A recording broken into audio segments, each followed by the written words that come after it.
Karanjade toll नाका पर कार्यरत कर्मचारियों की मनमानी के खिलाफ आवाज उठाने के लिए एवं स्थानीय प्रकल्प बाधितों को टोल नाके पर रोजगार देने की मांग के साथ साथ अन्य मांगों को लेकर शनिवार को शेका पक्ष द्वारा विधायक विवेक पाटिल के नेतृत्व में करंजाड़े टोल नाके पर मोर्चा निकाला गया। इस मोर्चा को संबोधित करने के लिए विधायक विवेक पाटिल, शेका पक्ष के तालुका सचिव नारायण घरत, एपीएमसी के सभापति राजेंद्र पाटिल, करनाला स्पोर्ट्स अकेडमी के उपाध्यक्ष रविशेठ पाटिल, सदाशिव साबले, नगर सेवक संदीप पाटिल आदि गणमान्यों सहित पंचायत समिति के सभापति प्रकाश जितेकर, पूर्व सभापति प्रमोद भगत, पूर्व उप सभापति सुभाष पाटिल, जेडपी सदस्य एसके नाईक, पंचायत समिति सदस्य गोपाल भगत, हरेश केणी, प्रहलाद केणी, नगर सेवक गणेश कडू, एमसी पाटिल आदि गणमान्यों सहित ग्रामवासी बड़ी संख्या में उपस्थित थे।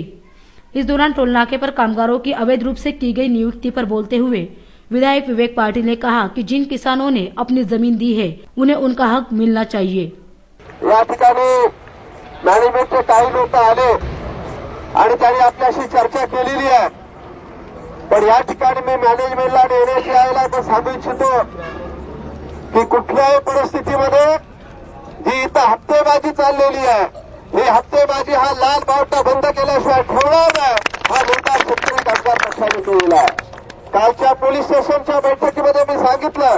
की या पनवेल तालुक्यामध्ये शेतकरी कामगार पक्षाच्या लाल बावट्याची ताकद आहे। इथं कुणालाही आम्ही हप्ते घेऊन देत नाही। कोणी अगदी साधा केळीच्या गाडीवर विकणारा साधा गरीब माणूस असेल, त्याच्याकडनं सुद्धा कोणी हप्ता घेत असेल तर तो हप्ता बंद करण्याचं काम शेतकरी कामगार पक्षाने गेली 50 वर्षात केलेली आहे। आणि म्हणून इथं कोणी 5-5 लाख रुपये हप्ता खात असेल, कामावर न येता 20-20, 25-25 हजार जर पगार घेत असतील तर तो आम्ही बिलकुल चालू देणार नाही, हा इशारा देण्यासाठी या ठिकाणी आपण जमलेले आहोत। एक वाईट प्रथा, एक चुकीची प्रथा या विभागामध्ये चालू करण्याचा काँग्रेसच्या पुढाऱ्यांचा जो डाव आहे, तो डाव हा लाल बावटा हाणून पाडल्याशिवाय राहणार नाही, हा पुन्हा पुन्हा निर्धार आपल्याला या ठिकाणी करायचा आहे। अपने भाषण में विधायक विवेक पाटिल ने यह भी कहा कि जल्द से जल्द इन बातों पर ध्यान नहीं दिया गया तो इससे भी बड़ा आंदोलन छेड़ा जाएगा। या ठिकाणी मी सांगू इच्छितो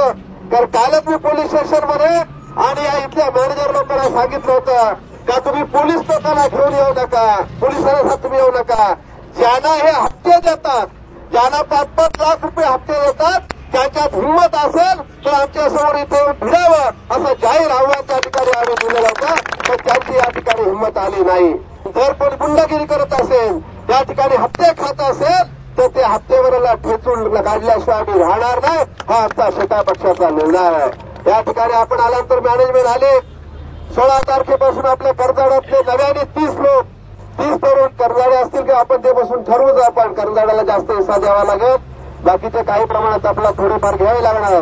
पण 30 लोकांना रोजगार नव्याने मिळवून देण्याचं काम शेतकरी कामगार पक्षाच्या लाल बावट्याखाली आज आपण मिळवून दिलेलं आहे। आणि राहता जे काम न करता जे पैसे घेतात, जे हप्ते खातात, त्याच्या संदर्भामध्ये येत्या बुधवारी या संघात जो कोणी कॉन्ट्रॅक्टर ठेकेदार आहे, त्याचे प्रतिनिधी, त्याचे मालक, एनएचआयचे संबंधित अधिकाऱ्यांनी आपल्यासोबत बैठक होत ही हप्तेबाजी कायमची बंद आपण करण्यासाठी निर्णय घ्यायचा आहे। गुरुवारच्या मिटिंगमध्ये जर हा निर्णय झाला नाही,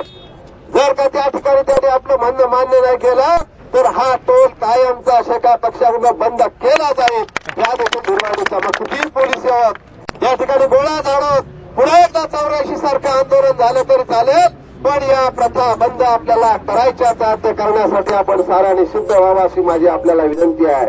इस अवसर पर नारायण शेठ घरत, राजेंद्र पाटिल, रविशेठ पाटिल, सदाशिव साबले, एमसी पाटिल, संदीप पाटिल आदि ने भी उपस्थितों को संबोधित किया।